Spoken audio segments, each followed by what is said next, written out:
Pinasinayaan ni Congressman Romel Rico T. Angara ang nasa 6.5 milyong na dalawang multipurpose building sa Baler National High School sa Barangay Pingit, Baler, Aurora. Sa kanyang naging mensahe, binigyan din ni Angara na iniikot ito ang lahat ng eskwelahan sa lalawigan ng Aurora upang matiyak na magkaroon ng multipurpose building. Gayon din na bago matapos ang 2024 ay may covered court ang lahat ng paaralan sa bayan ng Baler. Ahakbang ay upang may magamit ang lahat ng mag-aaral sa kanilang graduation rites, sports activities at iba pa. Kung ano man ang kailangan ng Baler National High School ay magsabi lang daw at tutulungan niya katulad ng ginagawa nila sa ibang bayan sa Aurora. Todo naman ang pasasalamat ni Baler National High School Principal Alberto Nortes sa biyayang kanilang natanggap mula kay Congressman Angara.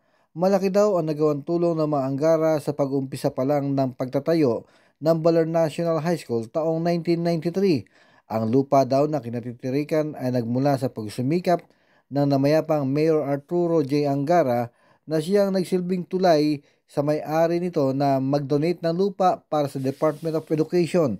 Lubos daw ang kanilang pasasalamat dahil sa kanila nag-umpisa na ma-develop ang naturang paaralan, katuwang ang namayapang si Senator Edgardo J. Angara at ang dating Governor at Congresswoman Bella Flor Angara Castillo sa pagtatayo ng 2-story building at iba pa.